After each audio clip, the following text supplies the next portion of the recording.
주님만을 자랑하라는 제목으로 하나님 말씀 증거하겠습니다. 오늘은 지난 시간에 이어서 이제 고린도전서를 보기 전에 사도행전 19장을 먼저 보고 고린도전서로 넘어가도록 하겠습니다. 자, 그래서 이제 우리 사도행전 19장을 좀 보시면요. 이제 사도행전 18장 23절을 지난 시간에 봤었지 않습니까? 그때 이제 바울이 2차 전도 여행을 마친 후에 3차 전도 여행을 시작하는 것을 볼 수가 있는데요. 그래서 현재 바울은 3차 전도 여행 중에 있습니다. 사도행전 19장 1절 말씀 보도록 하겠습니다. 아볼로가 고린도에 있을 때 바울이 이지방으로 다녀 에베소에 와서 어떤 제자들을 만나. 저기 화면 한번 보시면요, 바울의 3차 전도 행로 PPT를 보시면 아볼로가 고린도에 가서 목회하고 있을 때 바울은 이제 갈라디아 그리고 부르기아 지방을 거쳐서 에베소에 오게 됩니다. 아직 바울은 고린도에 있는 아볼로 목사를 만나지 못했습니다. 이 에베소에는 이제 아데미 여신을 섬기는 아르테미스 신전이 있는데요. 이 아르테미스 신전은 세계 7대 불가사의 중에 하나였고 127개국 나라의 양들이 기둥을 한 개씩 바쳐서 세워진 정말 가장 큰 신전이었습니다. 아테네의 그 파라테논 신전보다 4배나 더 컸다고 합니다. 바울은 2차 전도 여행 때부터 이 에베소에 가서 전도하기를 원했습니다. 에베소는 당시 소아시아 지역의 수도였습니다. 바울은 전도할 때 그 지역의 대표적인 도시를 방문해서 전도를 했었죠. 그래서 이제 바울이 에베소로 가려고 했었는데요. 2차 전도 여행 때는 아직 하나님의 때가 되지 않았기 때문에 성령께서 바울을 막으셨습니다. 그런데 이제 하나님의 때가 되었기 때문에 하나님께서 허락하셔서 드디어 이 바울 사도가 고대하던 에베소에 도착을 하게 됩니다. 바울이 에베소에 와보니까요, 벌써 제자들이 있었습니다. 이 제자들은 바울의 전도로 예수님을 믿은 자들은 아니고 아마도 이제 아볼로와 마찬가지로 세례 요한의 제자들을 통해서 복음을 받아들인 것으로 보입니다. 세례 요한의 영향력이 대단히 컸습니다. 세례 요한은 정말 주님 오실 길을 잘 예비한 충성스러운 종이었습니다. 자, 2절 보시면 이르되 너희가 믿을 때 성령을 받았느냐? 이르되 아니라 우리는 성령이 계심도 듣지 못하였노라. 바울이 이르되 그러면 너희가 무슨 세례를 받았느냐? 대답하되 요한의 세례니라. 이 어떤 제자들은 세례 요한에 머물러 있기 때문에 아직 예수님에 대해서 또 성령님에 대해서 알지 못하고 있었습니다.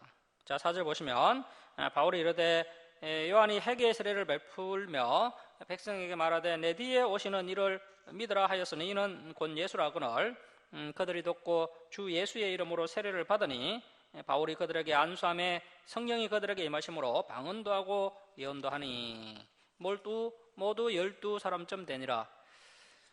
여기서 이야기하는 방언은 그 오순절날 있었던 그 방언과 같은 방언으로 볼 수가 있습니다. 만일 그 오순절날 일어났던 방언과 다른 방언이었다면 분명 이 방언에 대한 추가 설명이 있었을 겁니다. 하지만 이때까지 방언이라고 하면 오순절날 일어났던 애국어 방언이었기 때문에 별도로 설명이 필요하지 않았던 것입니다. 이 에베소 지역에는 여러 지방 사람들이 모여 사는 지역이기 때문에 애국어가 많이 쓰여지는 곳이고 그래서 성령께서 임하시자 이 제자들이 애국어 방언으로 하나님의 복음에 대해서 이야기한 것으로 보입니다. 그리고 여기서 이 예언은 개인의 미래를 점치는 그런 예언은 아닙니다. 오늘날 그 선교단체나 기도원에서 예언을 많이 하고 있는데요. 개인의 길흉을 점치는 그런 예언을 하는 것을 볼 수가 있습니다. 성경에서는 분명히 그 개인의 길흉을 점치는 것을 엄격하게 금하고 있습니다. 그래서 여기서 미래를 점치는 것은 아니고요. 말씀으로 미래를 내다본 것입니다. 우리가 이 성경을 파악하고 나면 미래를 어느 정도 분별할 수 있게 됩니다. 그래서 이 말씀을 기준으로 미래를 분별하는 것이지 오늘날처럼 그 개인의 길흉을 점치는 그런 예언이 아닙니다. 바울의 안수로 이제 12명의 제자들에게 성령께서 임하시자 이 제자들이 방언도 하고 예언도 하는 그런 현상들이 일어나게 됩니다. 자, 8절 말씀 보시면 바울이 에베소 회당에 들어가 석 달 동안 담대히 하나님 나라에 관하여 강론하며 건면하되 어떤 사람들은 마음이 굳어 순종하지 않고 우리가 이 마음이 굳지 않도록 정말 노력을 해야 됩니다. 마음이 굳어버리면 말씀이 들리지 않게 되고 그러면 또 순종할 수도 없습니다. 무리 앞에서 이 도를 비방하거늘 바울이 그들을 떠나 제자들을 따로 세우고 두란노선에서 날마다 강론하니라. 이 바울 사도의 선교 원칙이 있습니다. 사람들이 듣지 않으면 떠납니다. 그래서 우리도 앞으로 뭐 선교나 전도를 할 때 듣지 않는데 계속해서 전도하고 있으면 에너지 낭비만 되기 때문에 들을 게 있는 사람들에게 복음을 전거해야 됩니다. 처음에 듣지 않는 사람들도 이제 하나님의 때가 되면 복음을 들을 수 있기 때문에 뭐 나중에 또 그 사람에게 전하면 되는 것입니다. 바울이 이제 해당을 떠나서 두란노선에서 날마다 성경을 가르치는데요. 이 두란노는 사람 이름으로 보입니다. 뭐 신학자들에 의하면 이 두란노가 철학자였다고 하기도 하고 또 의사였다라고 주장하기도 합니다. 이 두란노라는 사람이 이제 건물을 빌려주어서 바울이 이제 성경을 가르쳤습니다. 그리고 또 이 선이라는 헬라어가 서콜레인데요. 서콜레는 학교라는 뜻입니다. 그래서 두란노서는 최초의 신학교라고 할 수가 있습니다. 자, 10절 말씀 보시면 2해 동안 이같이 하니 아시아에 사는 자는 유대인이나 헬라인이나 다 주의 말씀을 듣더라. 당시에 사람들은 참 순수했기 때문에 이 복음을 잘 받아들이는 것을 볼 수가 있습니다. 이때 바울에게 2년 동안 체계적으로 성경을 배운 상당수의 사람들은 교역자가 되었습니다. 교역자가 되어서 이제 각지로 흩어져서 많은 교회를 개척하게 됩니다. 자, 11절 말씀입니다. 하나님이 바울의 손으로 놀라운 능력을 행하게 하시니 심지어 사람들이 바울의 몸에서 손수건이나 앞치마를 가져다가 병든 사람에게 얹으면 그 병이 떠나고 악기도 나가더라. 이런 말씀들을 보고 또 이 오늘날 목회자들 자꾸 이제 흉내를 내려고 하는데요. 바울은 단 한 번도 이적과 표적을 행하려고 마음먹은 적이 없습니다.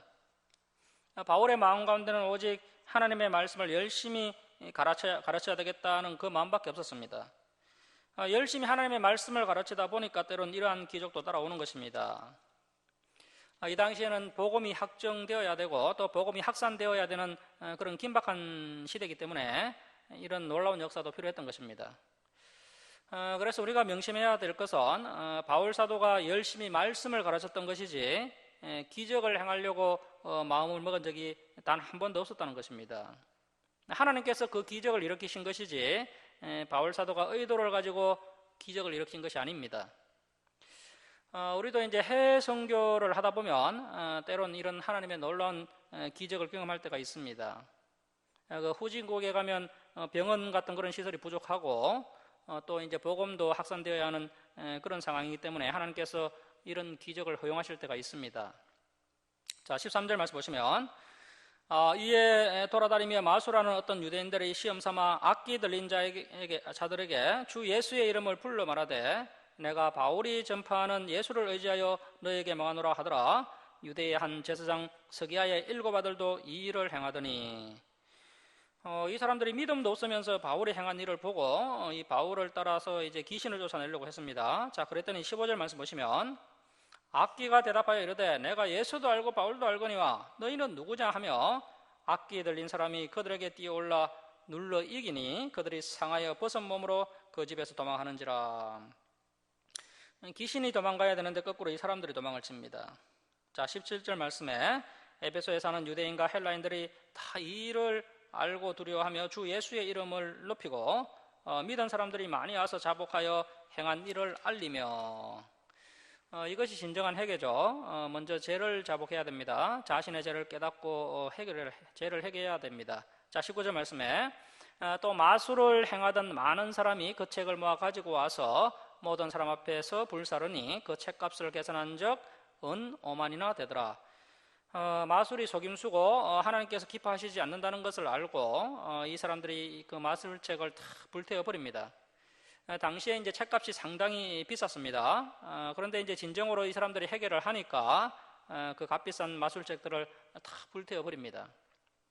자, 20절 말씀 보시면 이와 같이 주의 말씀이 힘이 있어 흥하여 세력을 얻으니라. 이것이 진정한 성장이고 부흥입니다. 아무리 교회 건물이 크고 많은 성도들이 모였다 할지라도 그 안에 말씀이 흥하지 않으면 거짓 부흥일 수가 있습니다. 참 부흥은 말씀이 흥해야 됩니다. 자, 이렇게 해서 에베소에도 이제 놀라운 하나님의 역사가 일어나게 됩니다. 그 지난번 2차 전도 때만 해도 하나님께서 바울이 에베소에 복음 전하는 것을 금했습니다. 그런데 이제 때가 되어서 이제 3차 전도 여행 때는 바울이 에베소에서 복음을 전하는 것을 하나님께서 허락하셨고, 이제 바울이 담대하게 복음을 전하자 놀라운 역사가 일어나게 됩니다. 바울의 3차 전도 여행은 약 3년 정도 걸린 것으로 보이는데요. 3차 전도 여행 대부분을 에베소에서 사역을 했습니다. 에베소에서 한 2년 3개월간 사역을 하게 되는데, 바울은 이제 3개월 동안 해당에서 말씀 가르쳤고, 그리고 2년 동안은 또 두란노선에서 제자들에게 말씀을 집중적으로 가르쳤습니다. 그전에는 바울이 한 3주 정도 아니면 한두 달, 길면 또 1년 반 정도 이렇게 성경을 가르쳤었는데요. 그것이 이제 미흡하다는 사실을 깨달은 것으로 보입니다. 그래서 이제 제자들에게 성경을 가르치고 훈련시키는 사역을 이제 이렇게 이제 집중화, 장기화, 전문화시켜 나가는 바울의 모습을 볼 수가 있습니다. 자, 이제 20절 끝에다가 고린도 전후서라고 적어 놓습니다. 고린도 전후서. 바울이 에베소에서 2년 정도 머물러 있으면서 고린도 전후서를 기록하게 됩니다. 자, 이제 우리가 고린도전서로 가도록 하겠습니다. 오늘은 고린도전서 1장까지 보고 마치겠습니다. 신약 성경 27권 중에 몇 권을 제외하고는 이 편지 형식으로 신약 성경이 써져 있습니다. 편지체로 된 글이 때로는 쉽기도 하고 때로는 어렵기도 합니다. 왜 편지체가 어려울 수 있느냐 하면, 편지는 대화처럼, 우리가 이야기하는 대화처럼 즉각적인 상호간의 의사소통이 아니고, 일단 그 편지를 읽어보는 입장에서는 일방통행이기 때문에 어렵다는 것입니다. 왜, 어떻게, 무엇 때문에 이 편지를 쓰게 되었는지를 알지 못하고 읽으면 그 편지가 매우 어려울 수 있다는 것입니다. 그러한 대표적인 성경책이 고린도 전후서가 되겠습니다. 고린도 교회 안에 무슨 일이 어떻게 벌어지고 있었는지를 모르는 상황에서 이 고린도 전서를 읽으면 어려울 수 있고 오해할 수가 있습니다. 그래서 이 고린도 전서는 설교자가 이 고린도 교회의 상황과 배경을 알고 설교를 해야 됩니다. 고린도 교회는 바울이 2차 전도 여행을 통해서 개척된 교회입니다. 2차 전도 여행 때 개척된 교회가 빌립보 교회, 또 데살로니가 교회, 고린도 교회였는데, 그 중에서 가장 대표적인 교회가 이 고린도 교회라고 할 수가 있습니다. 현재 바울은 이제 2차 전도 여행을 마치고 3차 전도 여행 중이고, 현재 에베소에서 이제 사역을 하고 있습니다. 에베소에서 주의 말씀이 흥하는 그런 역사를 경험하고 있을 때, 바울의 마음을 무겁게 하는 문제들이 이 고린도 교회 가운데 발생했다는 소식을 듣게 됩니다. 고린도 교회에 관한 안 좋은 소식을 듣고 그 고린도 교회의 문제를 해결하기 위해서 쓴 편지가 이 고린도 전후서가 되겠습니다. 우리가 앞에서 살펴봤던 그 데살로니가 후서 역시도 그 데살로니가 교회에 문제가 생겨서 그 문제를 해결하기 위해서 쓴 바울의 편지였죠. 그리고 이 고린도 전후서 역시도 이 고린도 교회에 문제가 생겨서 그 문제를 해결하기 위해서 쓴 바울의 편지가 되겠습니다. 자, 여기서 이제 우리가 생각해 볼 것은 왜 하나님께서 이러한 바울의 편지를 성경책이 되게 하셨을까 하는 것입니다. 이 신약 시대는 교회 시대라고 할 수 있는데요. 이 교회는 성도들의 모임이고 성도들이 한 사람 한 사람 모이다 보면 교회 안에 문제가 없을 수가 없습니다. 아무런 문제가 없다면 이미 그곳은 천국이죠. 사람이 모인 곳은 교회라 할지라도 문제가 있을 수밖에 없고 그 문제들을 해결해 나가고 또 시험을 통과하면서 성도들이 함께 성장하는 것이 하나님의 뜻이기 때문에 이러한 바울의 편지들이 성경이 되도록 하신 것입니다. 만일 어떤 학생이 시험도 치지 않고 대학에 진학하겠다는 것은 말도 되지 않는 것이죠. 마찬가지로 개인의 신앙도 그리고 교회 공동체도 결국에는 여러 차례 시험과 연단을 통해서 성장하는 것이 하나님의 뜻이기 때문에 이러한 성경책을 우리가 잘 배워서 우리 역시 시험을 잘 통과해 나가야 됩니다. 오늘날 교회들도 고린도 교회에서 겪은 비슷한 문제를 겪을 수밖에 없기 때문에 이 고린도 전후서는 우리에게 아주 값비싼 교훈을 제공하는 귀한 성경책이라고 할 수 있겠습니다. 자, 다음 화면 보시면 고린도 교회에 11가지의 문제가 있었습니다. 고린도 교회의 문제를 한번 살펴보도록 하겠습니다. 첫 번째는 고린도 교회 안에 파벌 간의 갈등이 있었습니다. 바울파가 있었고 아볼로파가 있었고 그리고 또 베드로파 또 그리스도파가 있었습니다. 나이가 어릴수록 네 편 내 편을 갈라서 싸우는 것을 볼 수가 있죠. 영적으로 어린 사람들 역시도 똑같은 현상을 볼 수가 있습니다. 특별히 이 파벌 간의 갈등을 일으켰던 파가 바울을 가장 잘 따랐던 바울파였습니다. 이런 부분도 참 아이러니하죠. 그리고 두 번째 문제는 어떤 페류나의 문제가 있었습니다. 이 사람의 아버지가 늙음하게 이제 젊은 여성을 부인으로 새 부인으로 맞이한 것 같습니다. 그런데 이제 아버지가 돌아가시자 아들이 이 여성을 마치 자기 부인처럼 대했던 것 같습니다. 그러면서 또 교회에 출석하고 있었습니다. 이러한 사실을 바울 사도가 알고 그러한 사람을 당장 교회에서 내쫓아라. 어떻게 그런 사람을 그냥 버려둘 수가 있느냐라고 호통지는 것을 볼 수 있습니다. 그리고 이제 세 번째는 이제 성도 사이에 송사 문제가 있었습니다. 성도 사이에 문제가 생기면 교회 안에서 질서 있게 문제를 해결해 나가야 되지 성도가 세상의 판단을 받아서야 되겠느냐. 차라리 성숙한 사람이 손해보고 말아라. 이렇게 바울이 책망하는 것을 볼 수가 있습니다. 자, 그리고 이제 네 번째는 성도의 결혼 문제가 있었습니다. 바울이 결혼 문제에 대해서 이런 말을 한 적이 있었죠. 앞으로 임박한 환란이 있기 때문에 나처럼 혼자 지내는 것도 괜찮을 수가 있다. 바울이 명령한 것은 아니고요. 그냥 편하게 이야기한 것인데 이 바울의 말을 오해해서 결혼을 할 수 있다 파와 또 할 수 없다, 결혼을 할 수 없다 파로 나누어지게 됩니다. 그리고 이제 다섯 번째는 우상의 제물을 먹는 문제가 있었습니다. 당시 고린도에 아프로디테라는 사랑의 여신 신전이 있었는데요. 그 신전에는 신에게 바쳐진 여성 사제가 무려 1000명이나 있었다고 합니다. 남성들이 양 한 마리를 바치고 그 여성 사제와 하룻밤 자는 것이 이 당시 아프로디테 신전의 제사법이었습니다. 이 신전에는 너무나도 많은 남자들이 찾아와서 양이 막 남아 도는 겁니다. 그래서 이제 이 양들을 시장에다 내다 팔았는데 그 우상에 바쳐졌던 그 양고기를 성도가 먹을 수 있느냐 없느냐 이 문제로 이제 다툼이 일어났던 것입니다. 자, 그 다음에 이제 여섯 번째 바울의 사도권 문제가 있었습니다. 고린도 교회 성도들이 좀 알아보니까 이 바울 사도가 12사도에 들지 않는 겁니다. 그래서 바울은 자칭 사도지 진짜 사도가 아니다 하면서 이 바울의 사도권을 의심하기 시작합니다. 자, 그 다음에 이제 일곱 번째 여인들의 머리에 쓰는 수건 문제가 있었습니다. 이것은 당시 문화적인 문제고요. 현재 우리와는 전혀 상관없는 문제입니다. 그런데 그 가톨릭이나 하나님의 교회 같은 이단에서 여전히 여성들이 머리에 수건을 쓰는 것을 볼 수가 있습니다. 자, 그리고 여덟 번째 주일 예배 후에 애참 문제. 주일 예배 후에 이제 성도들이 각자 집에서 준비해온 음식을 교회에서 함께 나누어 먹었는데요. 부유한 성도들이 가난한 성도들과 음식을 나누어 먹지 않고 가난한 성도들이 자리에 앉기도 전에 자기들끼리 먹고 마시고 취하고 배가 불렀으나 가난한 성도들은 정심을 굶고 상처를 받는 일들이 이 교회에서 발생하게 됩니다. 자, 그리고 아홉 번째 여러 가지 은사 문제가 있었습니다. 이 은사 문제말로 고린도 교회의 가장 큰 문제라고 할 수 있습니다. 그래서 이제 바울 사도가 고린도전서 12장, 13장, 14장에서 많은 분량을 할애해서 이 은사 문제를 해결하려고 했던 것을 볼 수가 있습니다. 다른 은사는 큰 문제가 되지 않는데 이 방언의 은사가 가장 큰 문제가 되었고 특히 이 방언을 고린도 교회 여성들이 많이 했습니다.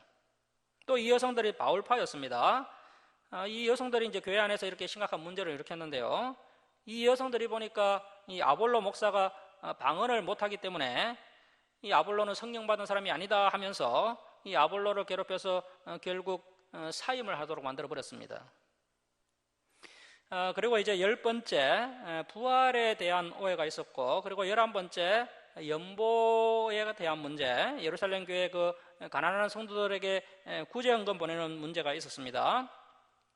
자, 이렇게 이제 심각한 11가지 문제에 대해서 바울이 이제 조목조목 책망하거나 대안을 제시하는 형식으로 이 고린도전서가 쓰여지고 있는 것을 보게 됩니다. 그리고 또 이 본문으로 들어가기 전에 한 가지 더 살펴봐야 되는데요. 그러면 이 바울이 지금 에베소에 있는데 어떻게 이 고린도 문제를 이렇게 소장이 알게 되었느냐 하는 겁니다. 바울이 고린도 교회 문제를 알게 된 4가지 통로가 있었습니다. 첫 번째는 그 골로에라고 하는 고린도 교회 성도가 있었는데요. 이 골로에 집안 사람들을 통해서 바울이 고린도 교회 소식을 듣게 되었던 것입니다. 그리고 이제 두 번째는 고린도 교회 담임 목사 아볼로가 사임을 하고 다른 데로 간 것이 아니라 에베소에 있는 바울에게로 갔습니다. 이 아볼로가 성경에 능통하고 또 언변이 뛰어난데 이런 훌륭한 목회자도 고린도 교회에서 1년도 채 버티지 못하고 바울에게 도망을 치듯이 와버렸습니다. 그래서 이제 바울이 아볼로를 통해서 고린도 교회 문제를 들은 것입니다. 그리고 이제 세 번째, 이 아볼로가 바울에게 가버리니까 이 아볼로를 다시 모시고 가려고 고린도 교회에서 온 서데바나, 버드나도, 아가이고 이 세 집사님들을 통해서 이 고린도 교회 문제들을 듣게 되었던 것입니다. 그 다음에 이제 4번째는 고린도 교회 성도들이 바울에게 또 편지를 쓴 것으로 보입니다. 고린도 교회가 자체적으로 문제를 해결할 수 없을 지경에 이르자 이 고린도 교회 성도들이 직접 바울에게 편지를 썼고 바울이 또 그 편지를 통해서 이 고린도 교회의 문제점을 파악하게 되었던 것입니다. 자, 이제 본문으로 가겠습니다. 자, 고린도전서 1장 1절 말씀 보시겠습니다.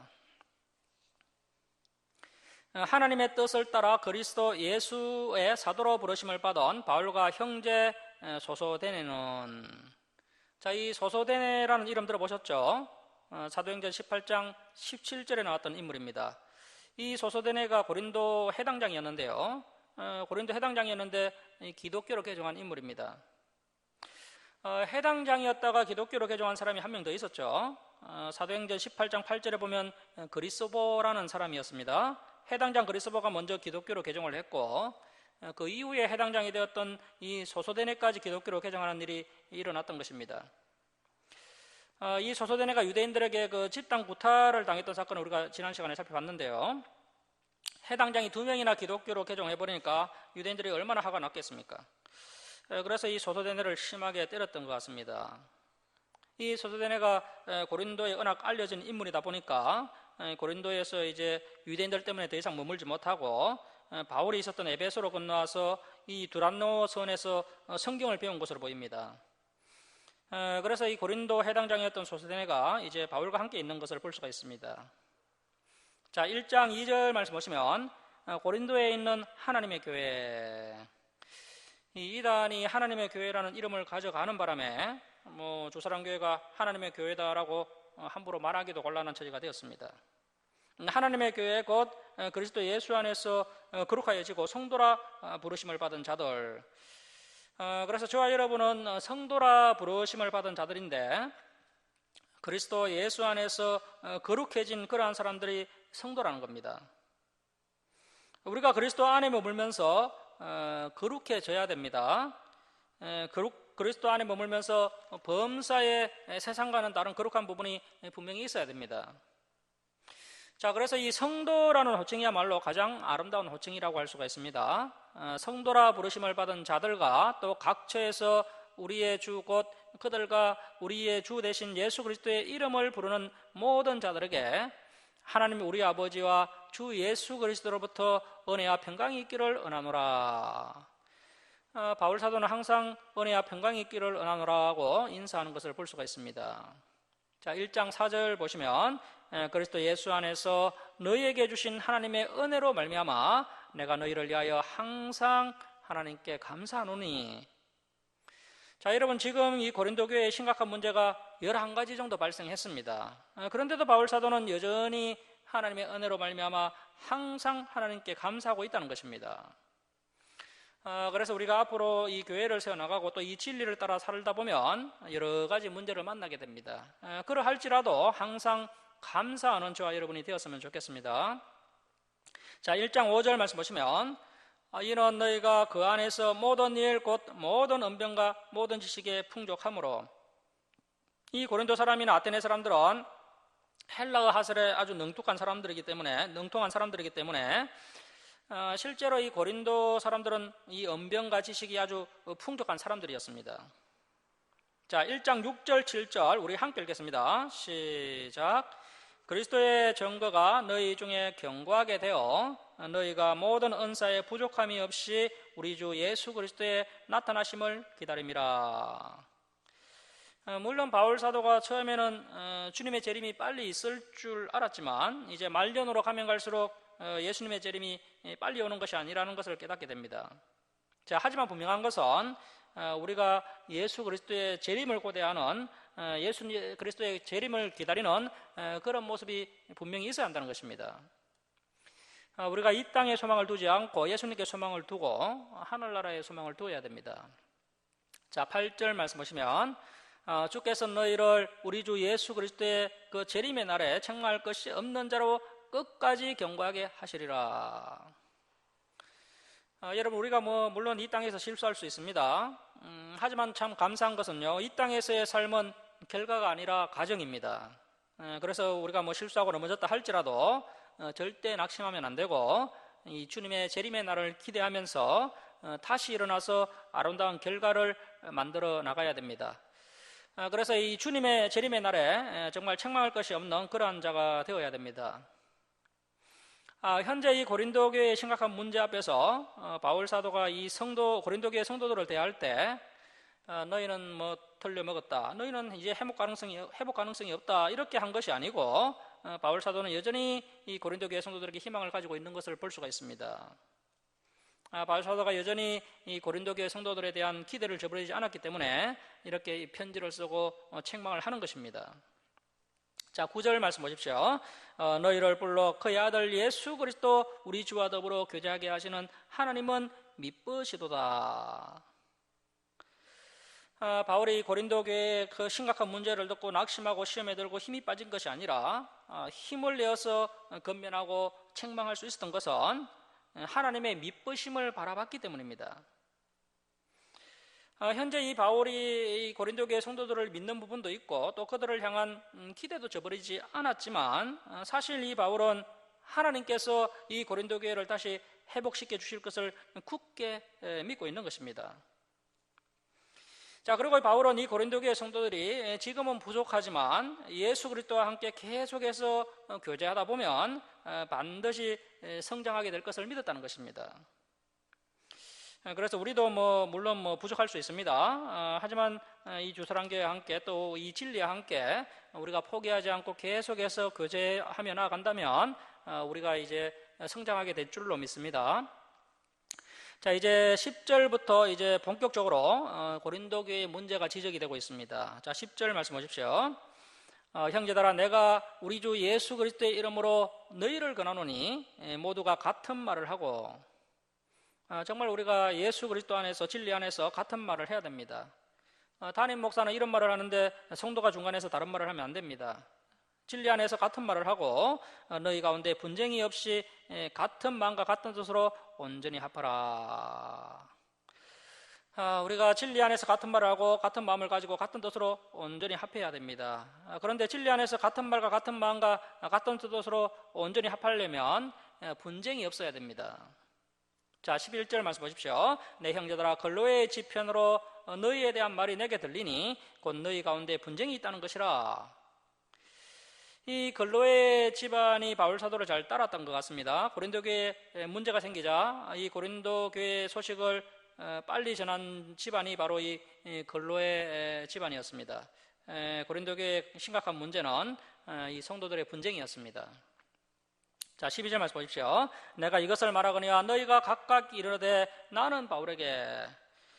바울이 이제 고린도 교회를 개척했죠. 그래서 나는 바울에게, 그래서 이제 이 창립 멤버파라고 할 수가 있습니다. 창립 멤버파. 나는 바울에게, 나는 아볼로에게. 이 아볼로는 또 구약 성경에 능통한 사람입니다. 그래서 구약 말씀파라고 할 수 있죠. 구약 말씀파. 나는 아볼로에게, 나는 게바에게. 이 게바가 베드로입니다. 베드로가 예수님을 이어받은 정통이죠. 그래서 이제 정통파라고 할 수 있습니다. 나는 개바에게 정통파다 하고 또 이렇게 주장하는 자들, 그리고 나는 그리스도에게 속한 자다. 또 이제 그리스도파가 있었는데요. 근본파라고 할 수 있죠. 그리스도에게 속한 자라 한다는 것이니, 사실 모두가 다 그리스도파가 되어야 마땅하죠. 어찌된 것이 고린도 교회는요, 이렇게 네 파로 나누어져 버렸다는 겁니다. 자, 13절 말씀 보시면, 그리스도께서 어찌 나뉘었느냐? 바울이 너희를 위하여 십자가에 못 박혔으며 바울의 이름으로 너희가 세례를 받았느냐? 나는 그리스도, 이 그리스도는 사도행전 18장에 나왔던 인물인데, 앞에서 말씀드린 것처럼 고린도 교회 고린도 해당장이었습니다.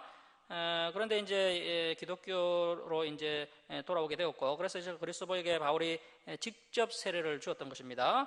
그리스도와 가이오, 이 가이오가 이제 누군지는 모르지만 로마서 16장에 나오는 인물로 추정하는데요. 로마서 16장의 인물이 맞다면 이 사람이 이제 자기 집을 예배 처소로 내놓은 아주 고마운 분입니다. 그래서 이 그리스도와 가이오 외에는 너희 중 아무에게도 내가 세례를 베풀지 아니한 것을 감사하노니. 자, 바울이 이러한 이야기를 하는 것을 봤을 때 현재 이 고린도 교회의 분열과 분파 형성이 누구에게 세례를 받았느냐, 이 부분과 아주 밀접한 연관성이 있다는 것을 알 수 있습니다. 자, 15절 말씀 보시면, 이는 아무도 나의 이름으로 세례를 받았다고 말하지 못하게 하려 함이라. 현재 이 고린도 교회 성도들 중에는 나는 바울에게, 나는 베드로에게, 나는 아볼로에게 세례를 받았다, 이렇게 주장하는 사람들이 있었던 것입니다. 자, 16절 말씀 보시면, 내가 또한 스데바나 집 사람에게 세례를 베풀었고 그 외에는 다른 누구에게 세례를 베풀었는지 알지 못하노라. 바울이 또 생각해 보니까 이 스데바나 집안 사람들에게 세례를 준 것이 생각이 나서 이렇게 이제 더 추가해 놓는 것을 볼 수가 있고요. 이 스데바나는 고린도전서 16장에 나오는 인물인데, 이 아가야 지방의 최초의 개종자고 이 고린도 교회를 신실하게 섬겼던 인물입니다. 자, 그러니까 바울이 2차 전도 여행 때 이 고린도에서 1년 6개월 정도 머물면서 그리스도보, 가이오, 스데바나 가족에게 세례를 베풀었던 것입니다. 그래서 당시에 바울이 이제 세례를 남발하지 않고 매우 신중하게 이 세례를 베풀었다는 것을 알 수가 있습니다.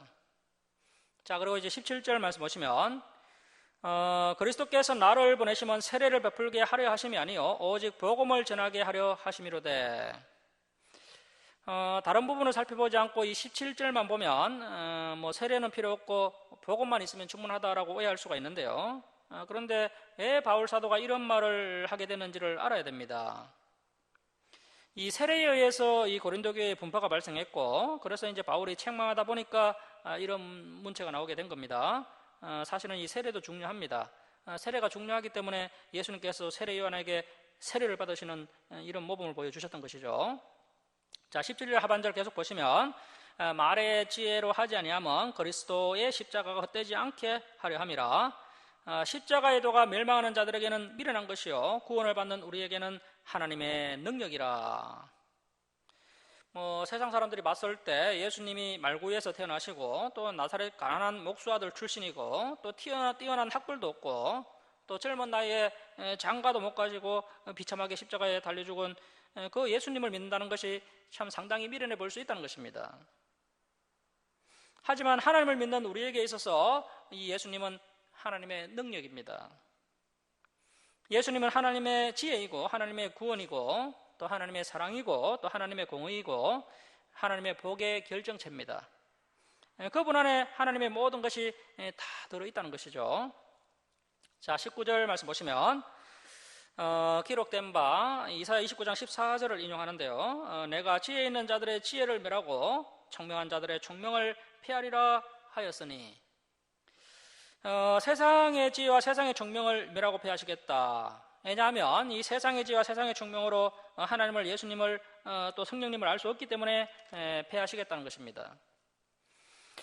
그리고 더 나아가 이 세상의 지혜와 이 세상의 총명이 왜 위험하냐 하면, 이사야 29장 14절 당시에 그 이스라엘 상황을 살펴보면, 이 이사야 시대 때 이 사람들이 이 세상의 지혜와 세상의 총명으로 하나님을 믿은 것이 아니라 인간 스스로를 믿도록 했다는 것을 발견하게 됩니다. 그래서 이러한 세상의 지혜와 세상의 총명이 하나님을 믿도록 돕는 역할을 하지 않는다는 것이고, 오히려 뭐 사람을 믿도록 한다든지 아니면 세상을 믿도록 한다든지 또 이 강대국을 의지하도록 한다는 것입니다. 이 세상의 지혜와 총명이 그러한 작용을 하기 때문에 하나님께서 세상의 지혜와 총명을 멸하시고 폐하시겠다는 겁니다. 그래서 저와 여러분이 뭐 전도자의 역할을 감당하기 위해서 어느 정도 세상의 지혜와 총명을 공부할 필요가 있지만, 뭐 그러한 것은 어느 정도 공부하면 충분한 것이고, 우리가 우선적으로 충만하게 챙겨야 할 지혜와 총명은 바로 이 하나님을 아는 지혜와 총명을 우리가 가장 우선적으로 챙길 필요가 있다는 것입니다. 자, 20절 말씀 보시면 지혜 있는 자가 어디 있느냐, 선비가 어디 있느냐, 이 세대의 변론가가 어디 있느냐, 하나님께서 이 세상의 지혜를 미련하게 하신 것이 아니냐.